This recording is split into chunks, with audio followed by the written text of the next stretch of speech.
Assalamualaikum warahmatullahi wabarakatuh. Halo, apa kabar semuanya sobat, dimanapun anda berada. Kita ketemu lagi di channel Jumpa Hamzah. Di masa lalu, Kekaisaran Romawi itu membentang dari belahan bumi bagian barat hingga belahan bumi bagian timur. Nah, di belahan bumi bagian timur itu berpusat di Konstantinopel atau disebut dengan Bizantium. Nah, Konstantinopel pada waktu itu dijadikan ibu kota Romawi di bagian timur, dan akhirnya kota Konstantinopel tersebut menjadi sebuah kota yang sangat megah, tentunya berbasis keagamaan Kristen pada masa itu. Sehingga kota Konstantinopel itu adalah sebuah kota yang bisa dikatakan sudah metropolitan pada saat itu ya, di abad ke sekitar abad ketiga dan keempat. Dan akhirnya kota Konstantinopel itu berjalan sekitar 11 abad lamanya untuk dijadikan sebagai ibu kota dari Bizantium atau Kekaisaran Romawi di bagian timur dunia. Nah, ada alasan mengapa dipilih Konstantinopel. Yang pertama, tentu letaknya sangat strategis. Kemudian perdagangan internasional itu rata-rata disuplai dari Konstantinopel. Dan yang terpenting lagi adalah Konstantinopel itu sangat bisa dipertahankan oleh musuh. Artinya gampang untuk dipertahankan dari musuh karena memang memiliki benteng-benteng yang sangat kuat. Bahkan ada yang disebut dengan tembok ya, tembok membentang sampai 2 kilo, dan tembok tersebut disebut dengan tembok Tedosian. Tetapi sekitar tahun 1453 akhirnya Konstantinopel berhasil ditaklukkan oleh Sultan Mehmed II atau Sultan Muhammad Al-Fatih. Bagaimana cara beliau untuk menaklukkan Konstantinopel? Simak video selengkapnya, kita putar dulu intronya.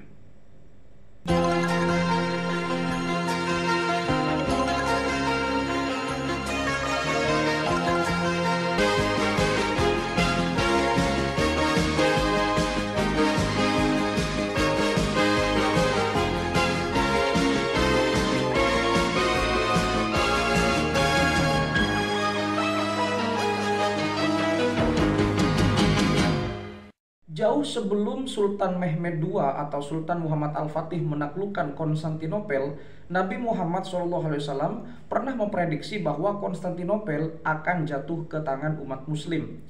Lantas apa yang terjadi? Ternyata hal tersebut terjadi beneran.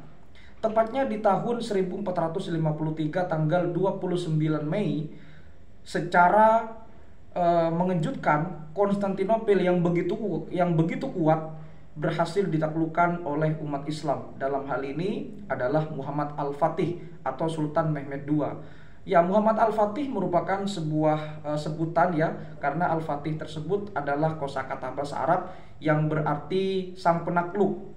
Ya, kata awalnya dari sang pembuka, karena Fatah itu kan membuka, dan beliau berhasil membuka Konstantinopel menjadi kota yang sangat disegani, akhirnya terbuka untuk umat Islam, dan akhirnya disebutlah menjadi Al-Fatih. Nah, Sultan Al-Fatih tersebut ternyata bukan sembarang sultan ya, karena pada waktu itu kota Konstantinopel yang notabene sudah dijadikan ibu kota Kekaisaran Romawi di bagian timur atau tepatnya Bizantium itu berkisar selama 11 abad lebih kurang. Bayangkan, itu bukan waktu yang sedikit, 11 abad. Jadi belum ada seorang pun yang bisa menaklukkan kota Konstantinopel ini.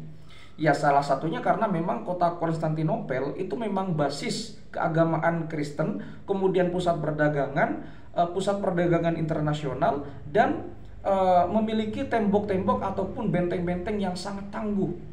Bahkan ada salah satu benteng yang terkenal panjangnya sampai membentang lebih kurang 2 km, disebut dengan tembok Tedosian. Dan lagi-lagi pada zaman itu tembok yang membentang 2 km itu bisa ditaklukkan oleh Sultan Mehmed II ini atau yang disebut dengan Sultan Al-Fatih. Jadi betapa hebatnya beliau. Dan yang paling mengejutkan lagi adalah ternyata beliau pada saat menaklukkan kota Konstantinopel, beliau masih berumur 21 tahun.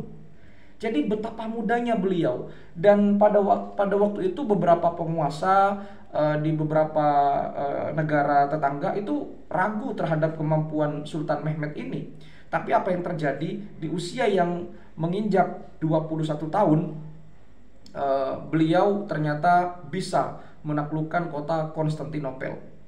Ya, sekedar informasi saja bahwa Sultan Mehmed II itu naik tahta sekitar umur 13 tahun. Jadi memang sudah dipersiapkan matang oleh ayahnya, dan memang pada waktu itu juga didasari oleh ambisi religius, politik dan lain sebagainya, karena memang pengaruh Romawi pada saat itu begitu besar di bagian belahan timur dunia, yang mana hal ini ada di kota Bizantium, di Konstantinopel. Hingga akhirnya Sultan Mehmed II atau Sultan Muhammad Al-Fatih berhasil untuk menaklukkan kota Konstantinopel dan akhirnya jatuh ke tangan kekuasaan umat Islam. Pertanyaannya, bagaimana cara Sultan Mehmed II menaklukkan kota Konstantinopel yang begitu kuat tersebut? Ya, beliau salah satu yang paling menarik ya untuk dibahas adalah ketika beliau sadar bahwa di kota Konstantinopel itu kan ada banyak sekali benteng-benteng, ya. Dan salah satu benteng yang terkenal adalah benteng atau tembok Thedosian yang membentang sekitar lebih kurang 2 km tersebut. Nah, itu kan pasukan Sultan Mehmed pada waktu itu punya armada kapal ya, kurang lebih 70 kapal. Dan itu dipindahkan dalam satu malam. Sehingga 70 kapal itu berhasil dipindahkan. Tujuannya adalah agar menyelamatkan diri, takutnya ada jebakan yang sudah disiapkan oleh tentara Romawi. Apa yang terjadi? Ya, yang terjadi adalah Sultan Mehmed selamat. Dan berikutnya adalah pada waktu itu Sultan Mehmed dengan pasukannya itu sudah memiliki peralatan yang sangat canggih, meriamnya sangat besar begitu.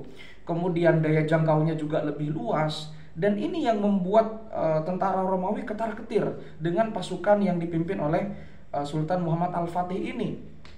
Apalagi pada waktu itu juga sejarah mencatat ya, sholat Jumat terbanyak sepanjang sejarah. Waktu itu yang memimpin adalah ya Sultan Muhammad Al-Fatih atau Sultan Mehmed II ini. Ya, panjangnya kilometer itu. Dan itu sangat banyak umat muslim yang sholat Jumat pada waktu itu. Dan masih sampai sekarang masih belum terpecahkan itu sholat jemaah atau sholat berjemaah hari Jumat itu. Kemudian Sultan Al-Fatih itu tidak tergiur dengan imbalan dari musuh. Jadi pada waktu itu kan sebetulnya yang terlibat untuk penaklukan kota Konstantinopel itu bukan hanya orang Islam, tapi memang ada beberapa kepentingan politik lain. Dan Sultan Muhammad Al-Fatih nggak mau untuk menerima imbalan. Beliau hanya fokus untuk bagaimana caranya menaklukkan kota Konstantinopel. Sehingga kota Konstantinopel itu dikepung ya, lebih kurang 53 hari. Hingga akhirnya setelah 53 hari dikepung, ya hampir 2 bulan berarti, akhirnya kota Konstantinopel bisa jatuh ke tangan umat muslim sepenuhnya. Tepatnya di tanggal 29 Mei tahun 1453.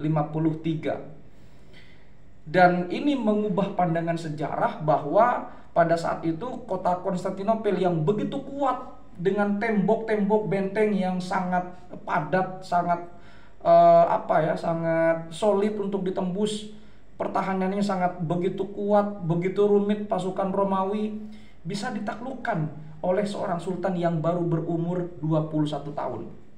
Dan setelah kejadian itu, ini menandai era baru. Jadi pada tahun 1453 itu akhirnya orang-orang bangsa Eropa, pada waktu itu kan Romawi juga masih mendominasi Eropa ya, selain Yunani. Akhirnya mengawali periode penjelajahan samudra ya, mencari rempah-rempah di timur jauh termasuk ke Nusantara, karena memang komoditasnya sudah di stop oleh Sultan Muhammad Al-Fatih untuk bangsa Eropa itu. Karena pada waktu itu kota Bizantium, kota Konstantinopel itu menjadi pusat perdagangan komoditas di dunia, terutama di seluruh Eropa. Dan pada waktu itu di stop atau di embargo, sehingga mau tidak mau bangsa Eropa harus mencari alternatif lain bagaimana caranya untuk berbisnis ya dalam skala internasional. Dan akhirnya dimulailah penjelajahan untuk mengarungi samudra. Dan ya kita tahu sendiri, sejak saat itu, sejak penaklukan kota Konstantinopel, banyak bangsa-bangsa dari Eropa, terutama Eropa Barat, yang melakukan perjalanan untuk menjelajah samudra sampai bertahun-tahun. Ada bangsa Portugis, ada bangsa Spanyol, bangsa Inggris, bangsa Belanda, bangsa Jerman, dan bangsa-bangsa yang lain. Termasuk juga barangkali bangsa Viking gitu ya. Ya ini barangkali. Jadi intinya strategi yang digunakan oleh Sultan Muhammad Al-Fatih itu tidak terkecoh oleh musuh, tidak terkecoh oleh hal-hal yang berbau keduniawian. Jadi nggak mau tuh Sultan Muhammad Al-Fatih diberi imbalan segumpal emas, nggak mau. Beliau hanya fokus untuk bagaimana caranya menaklukkan kota Konstantinopel, dan peralatan atau alutsistanya itu sudah canggih di zaman itu. Bayangkan saja dikepung 53 hari. Bagaimana itu bisa tahan ya, kalau tidak cinta dengan agama, tidak cinta dengan pemimpin, dan memiliki rasa solidaritas yang tinggi. Sehingga pada saat itu juga sejarah baru dimulai, bahwa umat Islam memang umat yang kuat. Jadi jangan sampai tercerai-berai dengan hal-hal yang remeh-temeh. Mudah-mudahan bisa bermanfaat. Kalau misalkan ada kata-kata salah dan ada referensi yang kurang lengkap, mohon maaf, diskusikan di kolom komentar. Sampai jumpa di video berikutnya. Wassalamualaikum warahmatullahi wabarakatuh.